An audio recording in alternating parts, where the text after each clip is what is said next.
السلام عليكم ورحمة الله وبركاته. بسم الله الرحمن الرحيم. الحمد لله رب العالمين، والصلاة والسلام على أشرف الأنبياء والمرسلين نبينا محمد وعلى آله وصحبه أجمعين. اللهم انفعنا بما علمتنا وعلمنا ما ينفعنا وزدنا علما. اللهم فقهنا في الدين. We ask Allah Azza wa Jal to bless us with knowledge that is beneficial and to allow us to benefit from this beneficial knowledge and grant us an increase in this knowledge. Ameen.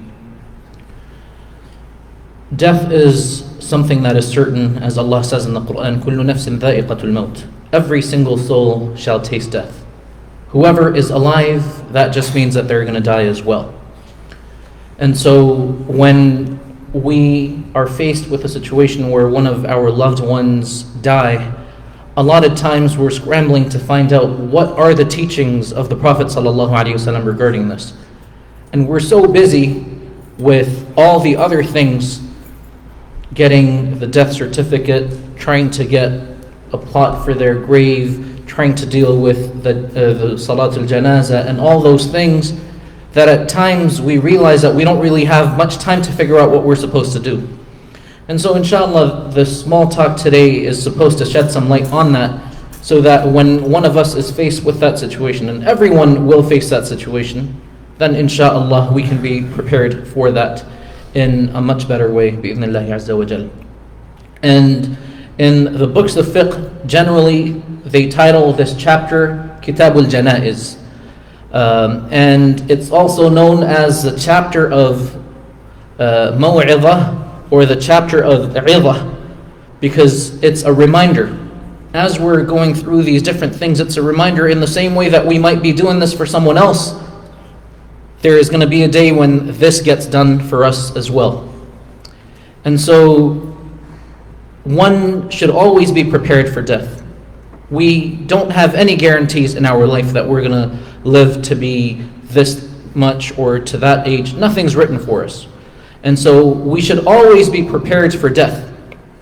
And when we hear of someone passing away, that's just a reminder that our turn will come soon. Because that person who just died, and we might have prayed Salatul Janaza for them, they didn't know that they were going to leave. They too were attending different prayers of Janaza and thinking that, they have a long way to go. And now they're buried. And that's it. Whatever they had done, they have done, and for the most part their book of deeds has been closed. And so we should remember death often so that we're working towards the akhirah. We should also do tawbah, because no matter what sins we have done, Allah Azza wa Jal, He says in the Quran, لا تقنطوا من رحمة الله إن الله يغفر الذنوب جميعا. Do not despair from the mercy of Allah Azza wa Jal. He will forgive every sin if He wants to, as long as we turn back to Allah Azza wa Jal and we repent. And as the Prophet ﷺ said, التائب من ذنب كمن لا ذنب له.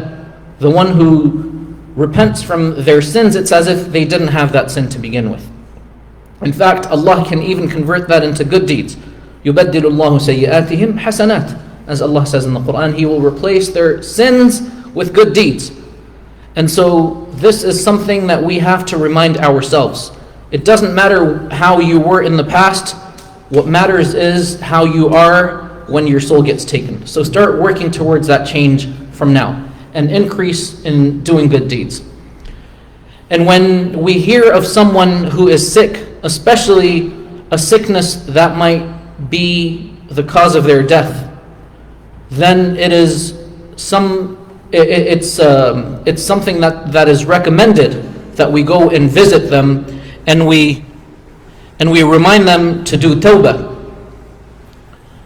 We remind them to do tawbah instead of a lot of people when they go visit the sick, especially if it's what in Arabic they call maradul maut, a sickness that will lead to their death. They go there and they're just talking about different things and, oh, did he watch that game? Did he watch that game? Whereas that person right now needs reminders to do tawbah, to reflect on what they may have done so that they could seek forgiveness for whatever they may have done that was not pleasing to Allah Azza wa Jal. And we should also remind them, if they haven't already done so, to have prepared a wasiyah, a will. Because the will isn't just in financial matters. It's not just in your wealth. The will also take care of other things. For example, if you have kids, who's going to look after your kids if something happens to you? Who's going to be in charge of marrying your daughters, being their wali? All these things are included in the will. And if one hasn't prepared this, then a lot of times it can lead to a lot of arguments after the person passes away. And so we are looking out for our children at all times. We want the best for them, and part of that is to also look for people who insha'Allah will look out for the best interests of our children if we were to leave this earth suddenly. And then even when it comes to our wealth, the Prophet ﷺ, he said that the maximum that we can give away is 1/3. In reality, we should give less than this, because Syed ibn Abi Waqqas radiallahu anhu, when he thought that he was very sick and that he was going to die, he wanted to give all his wealth in charity. And so the Prophet ﷺ, he said, don't do that. It's better that you leave your daughters, your children in a place of stability, with financial stability, than for you to give away all your wealth in charity, and then your kids, they won't have anything or any means to support themselves. And so then he said, okay, let me give half my wealth. He said, even that is too much. Then he said, okay, what about 1/3? And so the Prophet ﷺ, he said, الثلث والثلث كثير. 1/3, and that is a lot. Meaning, many of the Sahaba, they said it should be even less than this. What's recommended is even less than this. So Abu Bakr radiallahu anhu, for example, he said 1/5, meaning 20% of your wealth, total wealth, not just cash. We're talking about include the car, the house, your wealth, what's in your bank accounts, everything that belongs to you. You should give 1/5 of that in whatever you want. That is your wasiyah, up to a maximum of 1/3. And so what that means is you cannot give more than 1/3. If you give even 35% or 37%, that's too much. It would be limited to just that much, 33.33%. And inshallah, we can talk about this later. Perhaps we'll have a seminar on inheritance as well, the laws related to inheritance, the fiqh of inheritance as well. But one of the important things we have to remember is, as the Prophet ﷺ said, لا وصية لوارث. We can't, in our will, leave something extra for one of the inheritors. So we have 2 sons and a daughter, or we just have 2 sons, and instead of them splitting our wealth half, we like one child more, so we say, you know what, I want 1/3 of my wealth to go to that son, and then they can split whatever remains in half. No, this is not allowed, because it also creates animosity in the hearts of people who will be inheriting, and this is something that is not allowed, especially because Allah Azza wa Jal wants us to be fair with everyone. Now, if one of us is present at the time that the person looks like he's about to die, because sometimes an illness can be prolonged, and they may be with an illness for months, if not years. But if we are present when it seems like now this person's soul is about to be taken, then what we should try to do is we should try to comfort that person. We should try to look for ways to make things easy for them, including physically. Their lips, if they're getting dry, wet their lips, make them moist. Their tongue, just make that wet as well, just so that you can limit the amount of hardships that they're going through. Because the Prophet ﷺ, he said that there are pangs of death, meaning as the death is overtaking you, there is pain involved in that as well. So we should try to comfort them as much as possible, so that insha'Allah the death can be easier for them. And we also try to do the talqeen of the kalima. We try to make them say La ilaha illallah, because the Prophet ﷺ, he had said, whoever's last statement is La ilaha illallah, they shall enter paradise. And so we want that for them as well, but we don't force it, because we don't know what that person is going through. Maybe they're going through so much pain, and they're trying to be patient with that pain, and we keep telling them, say La ilaha illallah, say La ilaha illallah. And they, at that moment they can't, because they're dealing with their own pain. So we shouldn't force it, so that, we're not annoying them and we're not weakening them, and we don't want them to say, I don't want to say it. You know what I mean? Because that sounds negative. I don't want to say the kalima. Everyone wants to say the kalima. So don't force it. Say it once, maybe, and if you see that the person has the ability, then a bit of time goes by, try to make them say it again. But don't just try to keep them saying it. Say La ilaha illallah. Then again, say La ilaha illallah. Say La ilaha illallah. No, the person's already dealing with a lot. So make it easy for them as well. If possible, try to get them to face the qibla. Again, there's nothing for this. It's just that many of the scholars, they recommended this because, when we pray towards the qibla. When we make dua, it's recommended that we face the qibla. So for this individual as well, if we can get them to face the qibla as they're making dua, then that would be something that would be recommended. And some of the scholars, they had also mentioned that in their presence, try to recite Surah Yasin, because it mentions death and resurrection. So they will reflect on these things. Allah Azza wa Jal talks about death and how He will bring people back to life after they have died, and it will get them to reflect on that journey that they're about to take. There's no merit from the Prophet ﷺ. There's no virtue mentioned for Surah Yasin, as many people sometimes incorrectly believe. But the reason they had said this was because the message that's contained within it might be relevant for the journey they're about to take into the afterlife. It could be anything from the Quran. You could be reciting Surah Al-Fatiha. You could be reciting, some of the other surahs from the end of the Quran that focus heavily on Tawheed. Surah Al-Ikhlas, قُلْ هُوَ اللَّهُ أَحَدٌ اللَّهُ الصَّمَدُ لم يلد ولم يولد ولم يكن له كفوا أحد. Surah Al-Kafirun, once again talking about the importance of worshiping Allah alone. And once the person has passed away, then what we should do, as the Prophet ﷺ did, was in certain instances their eyes will remain open, and so we close their eyes, and we also tie their jaws, because what happens is a few hours after they pass away, their joints and their muscles, they start to stiffen up. So you try to do this early on. You try to shut their jaw so that it doesn't look bad, and nothing can go in while their body is still intact after they're buried. No bugs, no insects, no lizards. Subhanallah, it's a reality.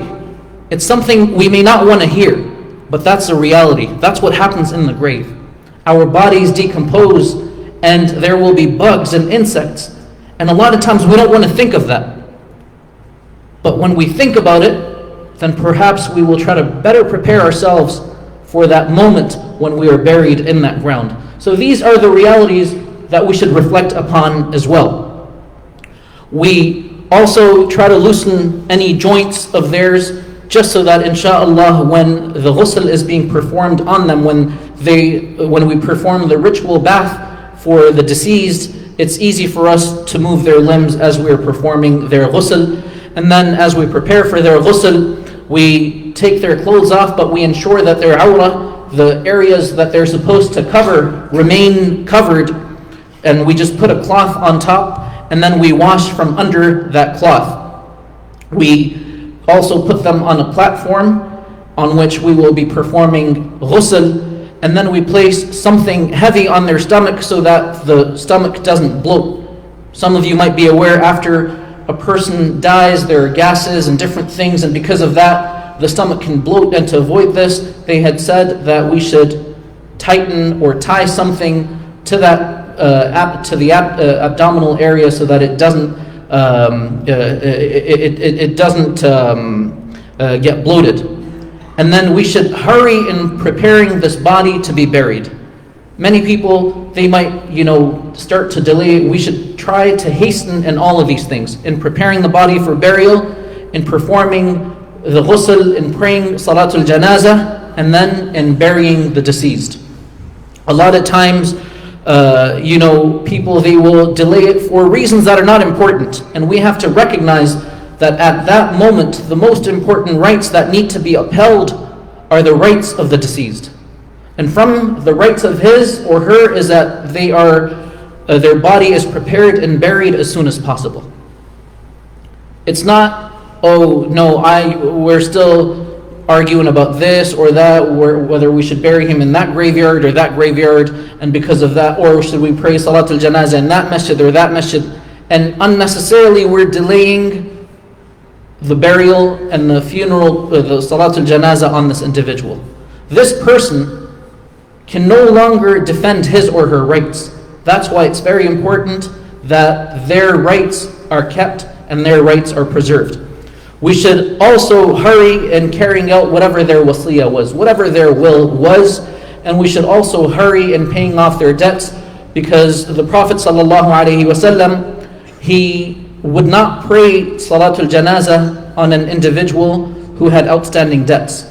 And so the family members and the loved ones of the deceased, they should try to make sure that they pay off the debts of the individual as soon as possible, because the Prophet ﷺ had said that their souls, they remain in limbo until their debts are paid off. So that is something that we should also do, and that is actually one of the first things, inshallah we'll actually get to that, that's one of the first things that we must do with their wealth after the preparation of this body for the burial as well as the janazah. Now, there are things that Allah Azza wa Jal has established as communal obligations, meaning it's an obligation on the community.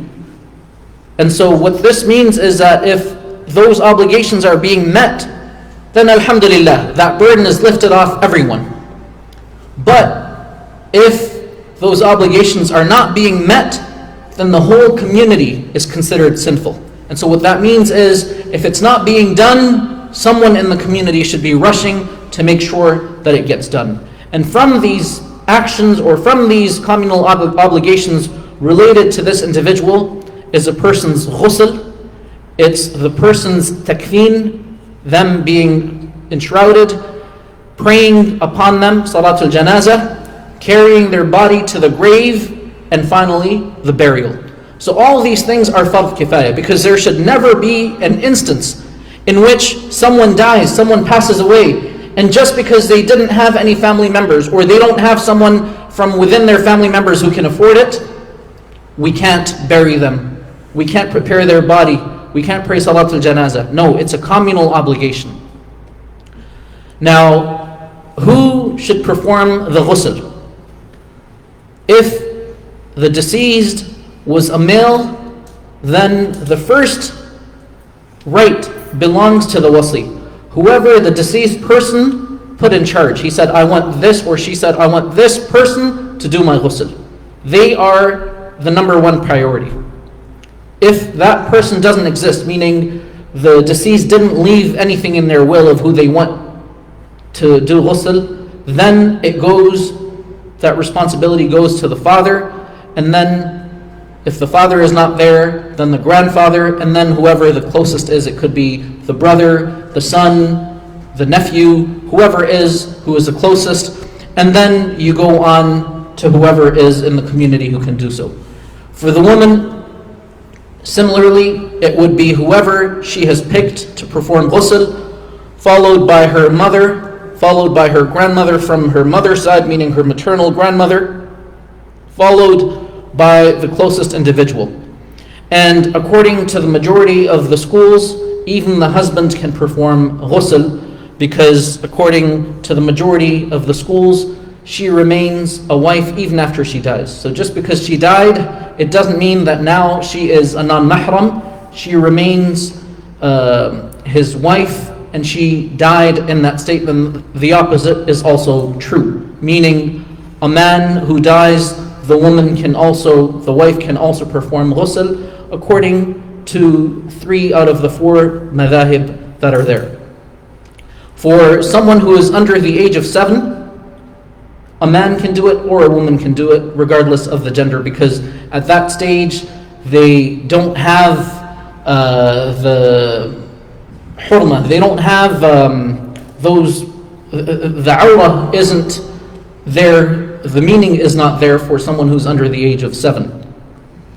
How do we perform ghusl? Inshallah, there's a brother here, he also wants to do a workshop in the future for how to perform ghusl. But in general, we cover the awrah, we take the clothes off after we have done that, and we protect them from the eyes of people. It shouldn't be something that's done in public. Even if their awrah is covered, it should still, as the Prophet ﷺ said, حُرْمَةُ الْمَيِّتْ كَحُرْمَةِ الْحَيِّ, that the sanctity of a deceased person is the same as the sanctity of someone who is alive. And so, when we're alive, we don't just start to bathe ourselves, even if we're covering our awrah in front of other people. We try to, a person tries to maintain their dignity and all. So we should try to do that for the deceased as well, inshallah. And then we sit them up, we press their stomach gently so that any remaining waste can also come out. And as we're doing so, we pour even more water so that all the najasa and all the waste can get washed away. And then we clean off any najasa that is left. Then we intend ghusl. The deceased person, they can't have intention, right? Normally when we do wudu, we make the intention to do wudu. When we want to do ghusl, we make the intention of performing ghusl. But now this person who is deceased, they can't have the intention because they're dead. So the one performing the ghusl has to have the intention of performing ghusl. And they start with saying Bismillah, then they wash the hands for 3 times, and then it's recommended that they perform wudu in the same way that when we do ghusl, it is recommended for us to perform wudu in that ghusl as well. And then we also try to ensure, we try to keep some things in mind. We don't want any water to go into the mouth or the nose, because anything that goes into that body, it will be something that harms the body, and so we don't want to put anything new into the body. And instead we just use a wet cloth, whether it's a wet towel or something. We clean their mouth, we clean their nostrils using that. And then the Prophet ﷺ, he had advised the Sahaba to use sidr water. So it was water mixed with the sidr tree. It would create lote tree. It would create a substance similar to that of soap, meaning it would be a foamy solution, and that would be used for the head as well as for the beard to cleanse it in a better way.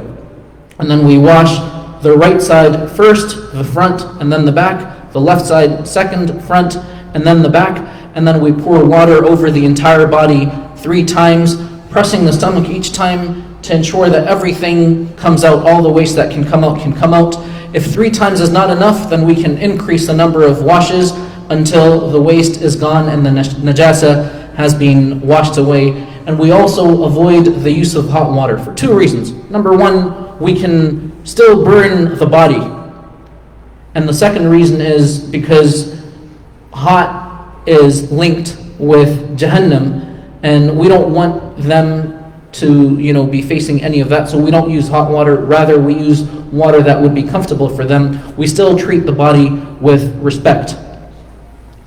And then if the person was performing Umrah or Hajj and they were still in their ihram, this person, they won't have any perfume that will be used for them, because in the state of ihram, as some of you might be aware, perfume is one of the things that we have to avoid.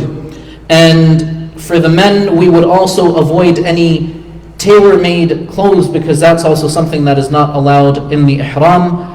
And the head would remain uncovered for the men, because that is one of the parts of the body that men are supposed to keep uncovered in the state of ihram. And for the woman, it would be the face that remains uncovered, because that is what remains uncovered in their ihram. As for the shaheed, a martyr, then this person, they don't have a ghusl performed for them. Instead, they are buried in the state they were killed in, and in the clothes that they were in, as long as there was no najasa on their clothes, inshallah.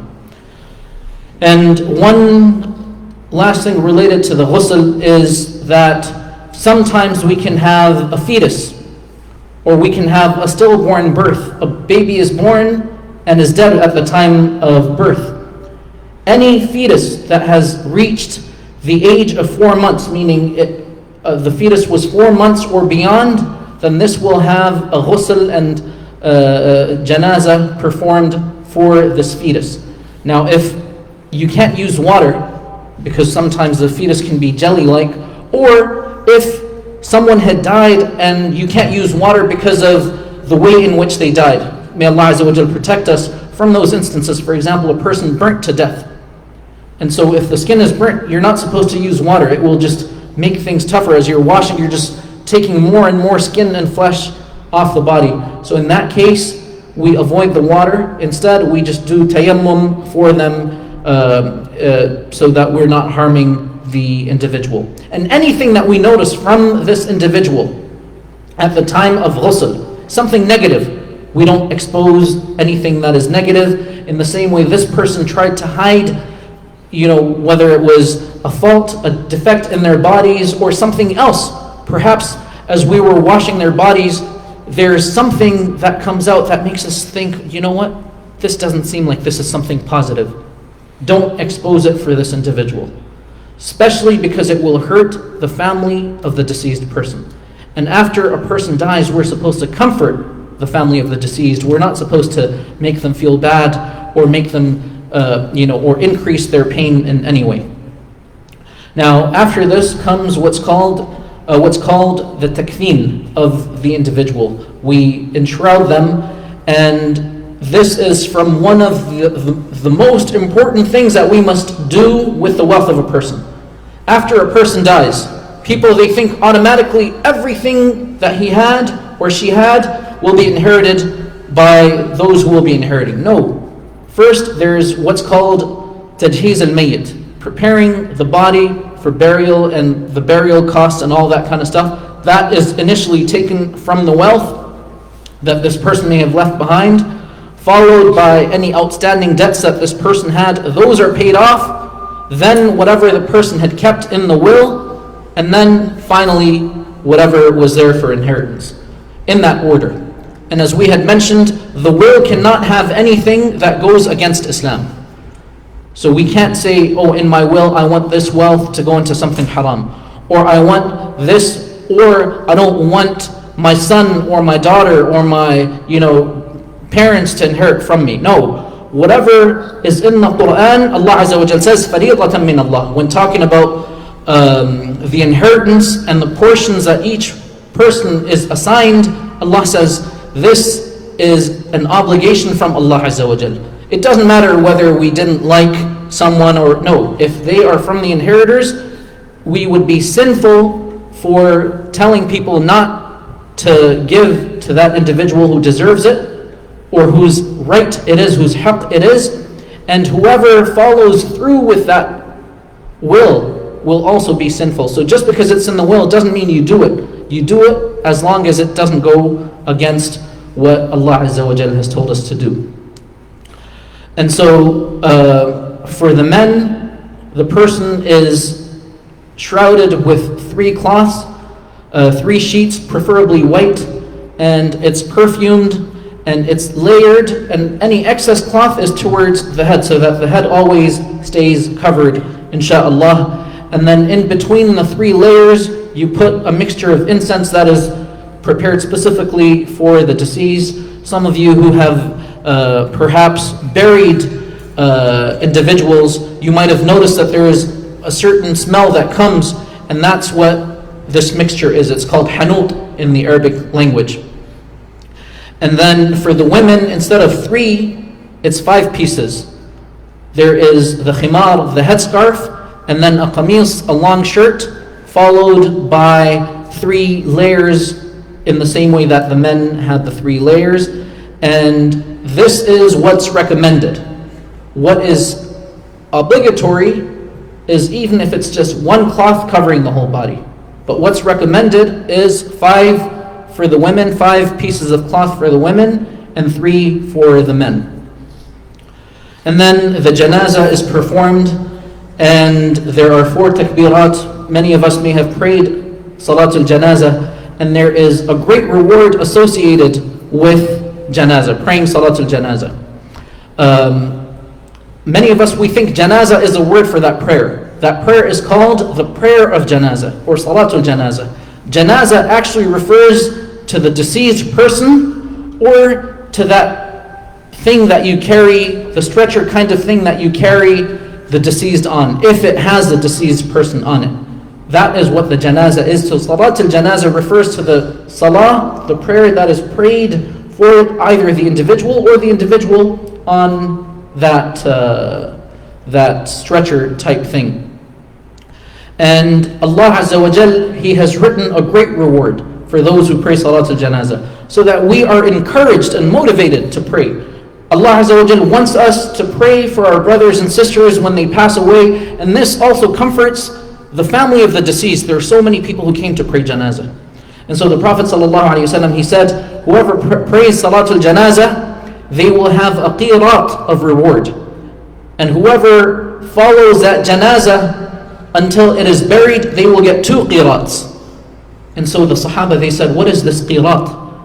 The Prophet ﷺ said, Mount Uhud in reward. So those of you who have been to Medina, there is a mountain there called Mount Uhud that you can see from all over Medina because of how big it is. And so for praying Salat al-Janazah, you get that many rewards. And for following the body until it is buried, you get that much more. And so this is an encouragement for us to do so, insha'Allah. And then as we had mentioned, we should hasten to bury the body, and it is not allowed for us, it is haram for us to wail and to lament after someone has died. And many people, they think it's okay after someone dies, their loved ones die, they say, why did he die? He was so good, he was this, or she was this, she was that. No, this falls under not being patient and not being pleased with the decree of Allah Azza wa Jal. So this was something that the Prophet ﷺ prohibited outright. It's not from the makruh things, it's not from the dislike things, rather it's from the prohibited things. And we'll talk about some of those things, insha'Allah, in just a couple of minutes, insha'Allah. And when we bury the deceased, what is recommended is that the mound that's on top of the grave is just a handspan, just as long as a handspan, that's it. And it's usually what's called musannama, meaning there is a peak, it peaks up on top. So it, almost like when you take out a cup of flour, and if it's heaped, how is it? It comes up top towards a peak, right? Like the camel's hump. And so that is how we also make the grave. The edges are lower and the highest points are towards the middle, and we shouldn't have it higher than a hand's span. And the Prophet ﷺ, he actually sent Ali radiallahu anhu, and he said to him, any grave that you see that is higher, whether it's a tombstone, whether it's a grave, lower it so that it's no more than that much. And so these are from the makruhat. This is from the makruhat to have, the tombstone can be longer. The tombstone can be a dhira', can be, from the elbow to there. But inshallah we'll talk about that as well. But some of the things that are disliked are using plaster on the grave, as well as building structures and writing. A lot of times when we go to the graveyard, we will see people have inscribed Bismillahir Rahmanir Rahim, this, and poems, and this and that. This is actually something that is disliked. We should not do it. And some of the scholars, they also said that this is something that is haram. So it's something that we should avoid. If it's something that we should avoid, we don't really look at, is it something haram or is it something that is merely disliked? Because we want the best for the deceased. And so if in their will they had said, I want a very elaborate tombstone that says this or that, we should concern ourselves with with that which will actually benefit the deceased now that they are dead. Because now that they are dead, you know for a fact that they want what's best for them. And subhanAllah, a few years ago there was someone whose father passed away, and the father, he had said, when I die, I want you to do such and such. And so, alhamdulillah, I was able to get involved. They were a relative of mine. I was able to get involved in the whole process, including praying Salatul Janazah. And so they asked me, they said, is this something that we should do? I said, it's not something that's haram, but it's something that is not recommended. It's something that's disliked. And so right away they said, you know what? We're not going to do it then. Because our father only wanted us to do it because he thought it was something good. But if it's not something good, and if he knew it was not something good, he wouldn't have wanted us to do it. So don't concern yourself with, oh, this is what they wanted me to do. No, what would they want you to do right now after they have been buried? They would want you to do that which is best for them, that which will benefit them, insha'Allah. We're almost done, insha'Allah. It's also sunnah for us to prepare food for the family of the deceased.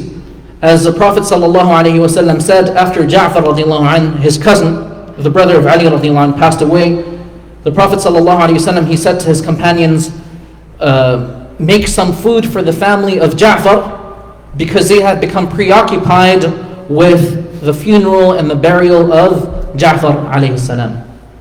And so this is something that is recommended for family members, close, people who are close to the family or other people in the community, that they do that. And it's discouraged, it's actually disliked that the family of the deceased are doing this for those who are coming to visit. We shouldn't want to burden them any more than that which they're already going through. They're going through a tough time right now. We're there to comfort them. We're not there to burden them anymore.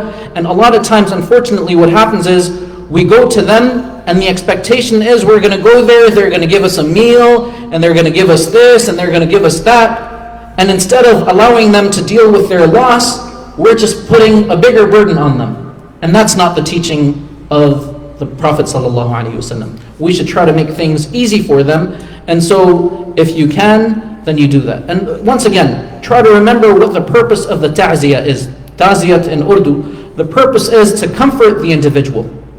Comfort the family members. So you go there and you try to change the topic. You try to talk about other things to uplift their mood.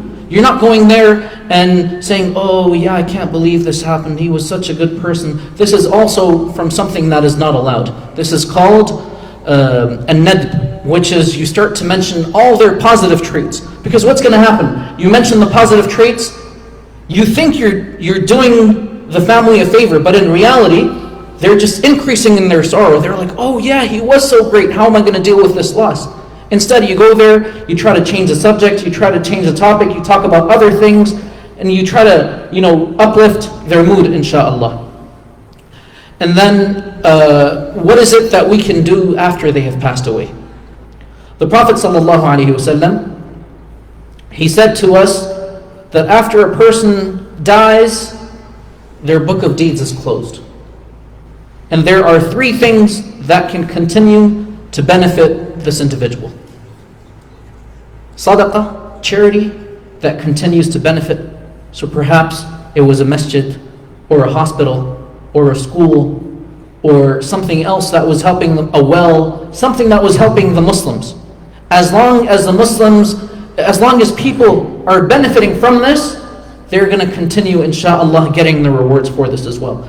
And, when we talk about Uthman radiallahu anhu, who lived 1400 years ago, till today, there are endowments of his. He has bank accounts in Medina, in different parts.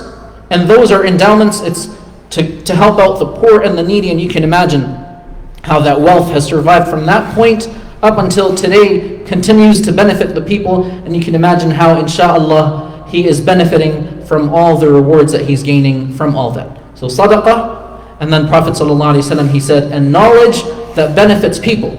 So we should try to teach as much beneficial knowledge as we can. You see a child, grab them, let me teach you Surah Al-Fatiha. Maybe they make some mistakes, you correct those mistakes, and if they learn from you, then imagine every single salah that they pray, you're also going to get rewards.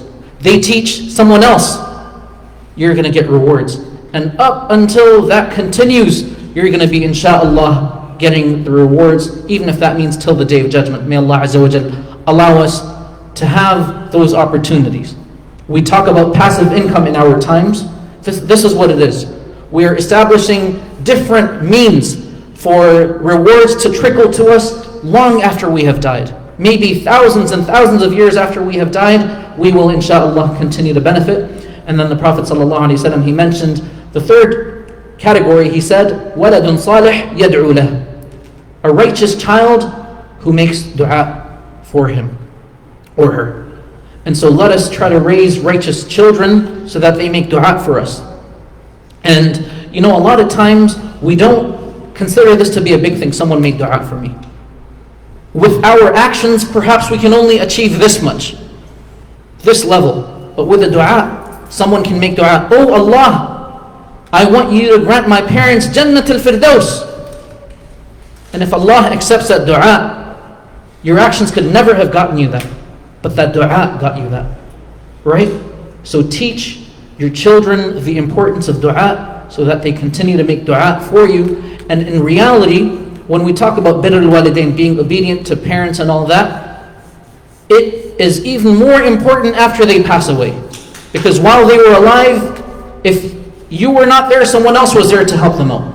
But after they have passed away, they need you. They need you to make dua for them. They need you to make istighfar for them. Now, in terms of what's allowed in other things, how else can we benefit the deceased? Some of the scholars, they only allowed for certain things. They said charity, we can give sadaqah on behalf of the deceased, we can make dua for them, we can do istighfar for them, and we can do acts of worship that have a monetary aspect related to it. And so when we talk about umrah, is it just an act of worship related to our body, or is there something that we have to pay as well? We have to pay for going there, for after we have performed it. If in Hajj we're sacrificing an animal, there's that involved as well. So some scholars, they limited it to these things. And the other scholars, they said any good deed, you can perform it and you can say that I want this reward to go to such and such an individual, and that person can be alive or dead that you want to send the reward to. So some, as I said, they only allowed it for certain actions, and the others that they said it could be for any good deed, whether the person is alive or if they have passed away. But there are certain practices that all of them said are not allowed, including the ones who have allowed for you to do what's called ihda' al-thawab, meaning you do something and you say, I want the reward to go to such and such an individual. But there are some things that are not allowed regardless. And at times we see this in our communities. It's not based on any teachings of the Prophet ﷺ. It's just based on someone in our community did this, and now we want to do the same thing. But if you look across, if you look at what the scholars actually say about this around the world, they will say this is something that is not allowed, this is something you should avoid, and that includes things like they will say, I don't even know some of these names, but after 40 days, after this, after that, and all these things. None of this is from the teachings of Islam. We can benefit the deceased way more by doing a smaller amount if it is correct. And that's what it is. We do that which is correct, even if it's small. And that will benefit them way more than if we're doing something very elaborate. Oh, everyone come here, we're going to have a feast for you. And you just come here and make dua for our deceased. This is something that they said is prohibited. In fact, some of these things can have many issues related to it. Sometimes people, they will say, okay, everyone just come here and recite for my deceased loved one. And we don't know, do they know how to recite or not? And they're reciting correctly, incorrectly, and the only goal they have is I want to get through this portion. It's not about, am I actually benefiting from what I'm reading? And at times it can also be because they want to seek some reward.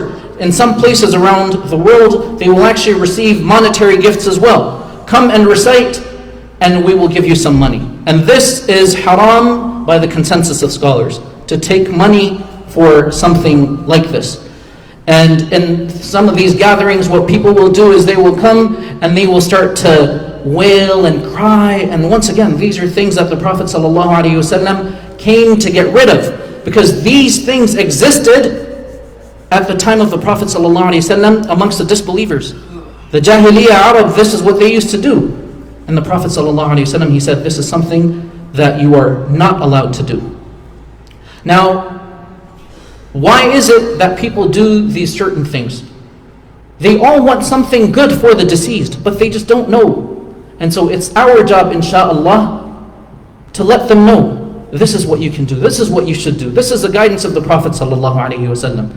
Because they want to benefit their loved one who has passed away. So let us help them in that. We can't blame them if we're not teaching them, right? And we do so in a kind and gentle manner as Allah Azza wa Jal has told us to do. A lot of people, they do things that they find in other cultures. I went to one of the funerals of a Muslim individual, and they had an open casket. This is not from our religion. Come, there is an open casket. You can come and there is a memorial, there's on the screen, there's music and pictures of him from when he was a young person until he died. And this is not from our faith. From our faith, as we mentioned, is we try to hasten to bury. We don't follow the others, we lead the others, insha'Allah, in the goodness that we do. And one of the other reasons some of us also engage in these practices is because it's easy. We only have to do this once in a while. It's not something constant, whereas something that's constant can be tougher for us. But that's where the real reward is. Every single day, remembering your loved ones in dua. Every single day, remembering, let me try to do something good for them. Let me give some sadaqah for them. Let me do something good so that they can benefit. Doing something once in a while is easier. That's why a lot of times you will find people, they will fast the month of Ramadan because it's only once in a year. But they won't pray 5 times a day because they say, oh, that's too much for me, right? Even though praying 5 times a day, is that a bigger obligation? Both are obligations, but which one is a bigger obligation? Praying the 5 daily prayers, right? And that is why we have to, insha'Allah, educate ourselves in knowing how can we benefit not just those who have passed away, but even ourselves after we pass away, so that our loved ones can perform those things for us, and that we can, inshallah, continue to earn the reward from Allah Azza wa Jal. We will just, inshallah, 2-3 more minutes, we will just mention some of the things that are haram, outright haram. So not discouraged, but straight up haram. Some of these things include sitting down and just mentioning the merits of the individual who passed away. As we had mentioned, this is something that will make it tougher for the family to have sabr. It will make them even sadder. Yeah, such a great individual has passed away. The other thing that was not allowed is what's called niyaha, is raising our voices and crying and wailing as we're doing so. And then, at the time of Jahiliyyah, and subhanAllah, we also see this at times, in our times, where they will start to hit their faces and their bodies. I can't believe this happened to me, and they're just whacking themselves. And they're ripping their clothes. This is also something that is not allowed. It's haram. And anything similar to that shows a lack of patience and a lack of accepting the qadr or the decree of Allah Azza wa Jal. As for crying, this is natural. This is natural when someone passes away. When Ibrahim, the son of the Prophet ﷺ passed away, and same thing with another one of his grandkids. When one of his grandkids passed away, the Prophet ﷺ, he teared up.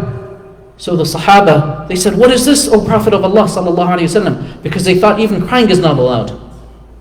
And so he said, this is mercy that Allah Azza wa Jal has put in the hearts of human beings. So crying is normal. What is not allowed and what is not normal and acceptable is when we go beyond that in complaining to Allah, in wailing, in crying, in yelling, in tearing our clothes, in hitting ourselves. None of these things are what are acceptable. So insha'Allah, we hope that we can benefit our loved ones who have passed away while we are alive, and we ask Allah Azza wa Jal to have those individuals who will, insha'Allah, allow for us to continue getting an increase in rewards after we have passed away, bi'idhnillahi Azza wa Jal.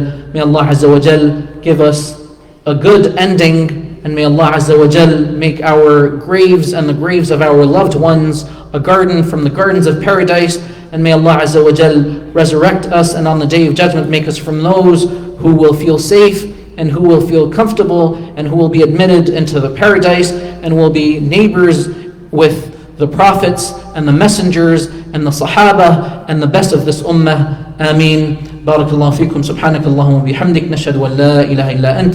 Nastaghfiruka wa natubu ilayk. We'll take some questions if there are any, inshaAllah. And then inshaAllah we're going to have the pizza.